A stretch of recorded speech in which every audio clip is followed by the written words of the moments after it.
Welcome to Franchise Marketing Radio, brought to you by SeoSamba. Comprehensive high-performing marketing solutions for mature and emerging franchise brands. To supercharge your franchise marketing, go to SeoSamba.com. That's SeoSamba.com. Lee Cantor here, another episode of Franchise Marketing Radio, and this is going to be a good one. Today on the show, we have Jonathan Weathington with Shuckin Shack. Welcome, Jonathan. Hey, Lee. How you doing? I am doing great. Before we get too far into things, tell us about Shuckin Shack. How are you serving folks? Sure. I think we're serving folks really well. We started in 2007, single unit, and grew to a second unit in 2012, and then started franchising in 2014. And really, it's our goal to just treat people well by serving them the best seafood and coldest drinks possible. Now, what's the kind of the origin story of the franchise? Did it start out as a mom and pop and then just organically grew into a franchise, or did it set out to be a franchise from the beginning?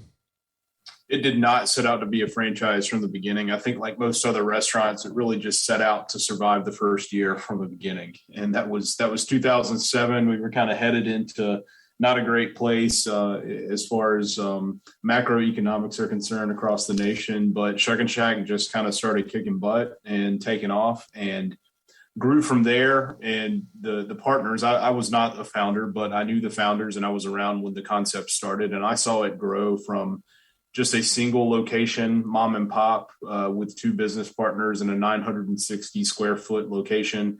Just grew every year. Started looking for a second location somewhere around late 2008. And then things really started taking off. Finally opened a second location in 2012. And then we're in the process of looking for a third location. And at that point decided to shift gears a little bit and focus a little more on franchise growth. Now, when you made that kind of switch to being a franchise group, organizationally, how did that impact kind of your day-to-day? Because that's a different real business, right? Running a franchise, being a franchisor as opposed to, running a franchise. It's an extremely different business. You're no longer just an operator. And I came in from the outside, though I knew the founders and I helped them build the second location. I was working for a couple of other companies at the time that they started franchising. And so I came in completely from the outside to help them specifically grow the franchising side. I had a rich history in, processes and procedure and all of those things, and kind of consolidating. I'd gotten a taste of really ultra large business for some of the previous organizations I had worked with. And I knew that Shuckin Shack was scalable. But to answer your question directly, the partners, I think, found out and really knew coming into it that you're no longer an operator of a single restaurant. It's no longer your base goals are the same, which is to treat your customers exceptionally well, serve great food, and give people a good time.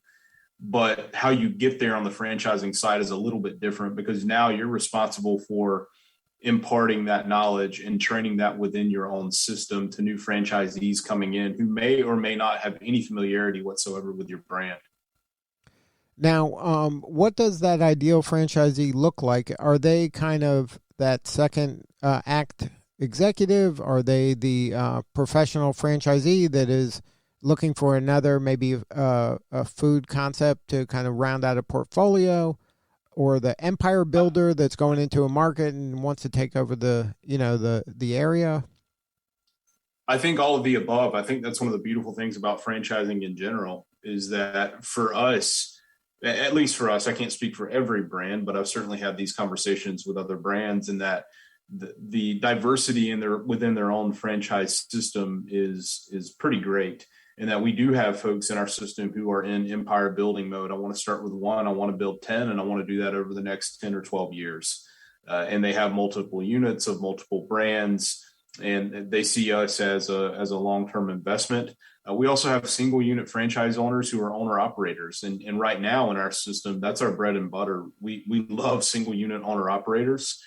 They tend to care about the business extremely well. Their numbers are typically even better than us as our company units, because let's face it, they have to pay us royalties and marketing fees. And so there's more of an incentive for them to run a little bit tighter ship. And, they're really invested within the community. And then on the other side, we have former military in our system. We have folks who have retired from their other careers and started a second career in this. So they come from all different directions. And I don't think that's just germane to Shuckin Shack. I think that's franchising as a whole. That's one of the best parts about the industry and the sector overall. So in your system, what separates kind of the rock stars from the kind of average? How they treat people. That's it. We give people great systems. We give them great products. We give them great marketing materials to reach their customers. We can drive customers in the door. That's not an issue.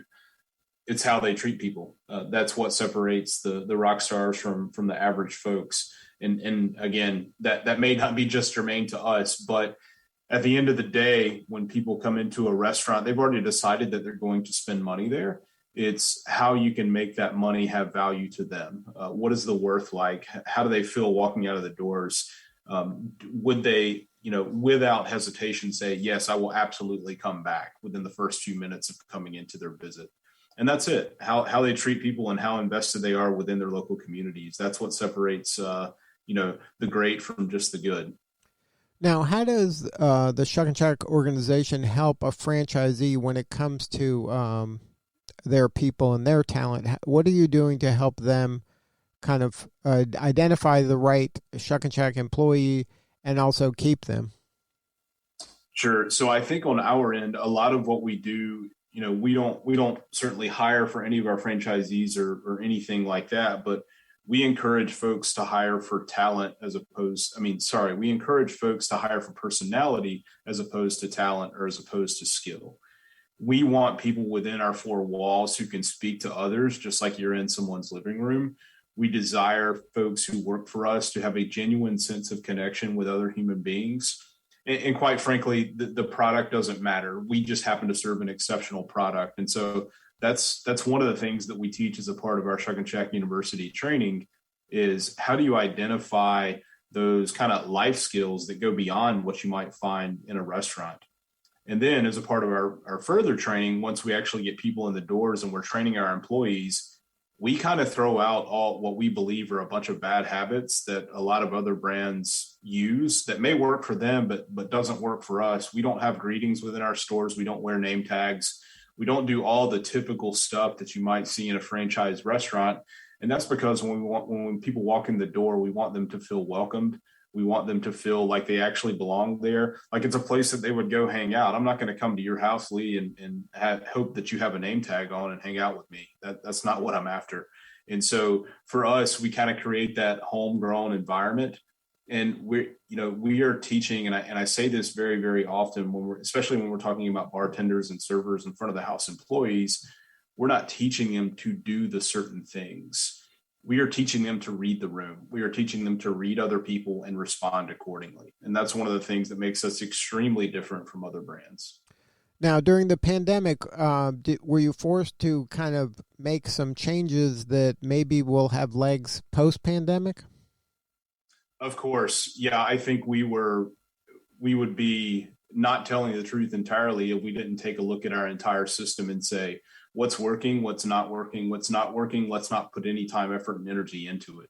And let's focus on what's working. That was a little bit more of our approach. We knew, practically speaking, when you're talking about seafood and you're talking about our brand, there's not a whole lot of ubiquity in seafood and delivery. And so we knew that we could not compete with pizza or some other concepts that may have a great delivery program, because that's what they're known for. I mean, I order pizza at my own home, and we knew that we wouldn't be able to compete with that and capture that customer. However, what we did know we could do is stay engaged with our customer base. And then when they were ready to come back or ready to order to go or pick something up, or they just wanted to get out of the house and drive up to the curb and pick something up from us, we were there, and we tried to focus a lot of time, effort, and energy on exactly that, which is engaging our customer base, making sure that they were there and that we were there for them.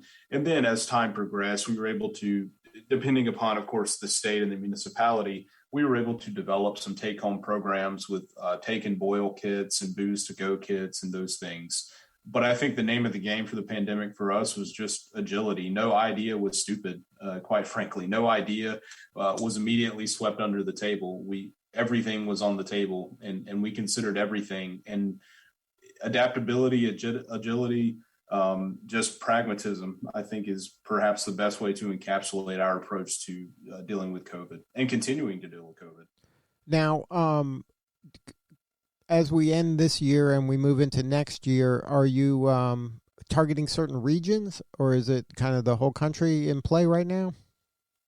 I think a majority of the country, 2020 was kind of our early 2021, late 2020 was kind of the first time we started offering franchise opportunities for the right folks across the country. Prior to that, we had primarily been focused on the Southeast U.S., east of the Mississippi, of course. We just wanted to have a little bit more market proof in markets outside of the Carolinas. And now that we have that and we've seen our restaurants grow and do exceptionally well, not only away from the coast, but outside of the Carolinas, we're at the stage in our development. We've got a lot of the right pieces on board internally. We're partnered with a great development group, Braintree Franchise Systems, or franchise brands, and we're poised to grow as long as with the right people. And I think that matters more than anything else, is that we would consider relationships and franchise partners in other states, near or far. But you got to be the right fit in our system, and not everybody fits, and that's okay. Now, any advice for the emerging franchisor that's out there that's listening on how to kind of get over the hump and get that escape velocity? Sure. I think the biggest thing is to have high brand confidence. And that sounds so silly and stupid, especially if you're a founder of your own brand. But if you know your brand more than anyone else, which you should, is that continue to lean into that and continue to make sure that you depend upon that when you're making decisions. And I think furthermore, just because someone hasn't done something doesn't mean that you can't do it. And so I think that, you have to determine, obviously, systems, procedures, all of those things, but lean on what you know. And if that's at the core DNA of what your brand is and what it has been and what's gotten you there, then maybe it's not something you should sacrifice moving forward. Well, if there's somebody out there that wants to learn more about the opportunity, what's the website? Sure. It's shuckinshackfranchise.com. And that's Shuckin with no G, right? No G, that's right. SHUCKIN, shackfranchise.com. Well, Jonathan, thank you so much for sharing your story today. Thanks, Lee. All right, this is Lee Cantor. We'll see you all next time on Franchise Marketing Radio.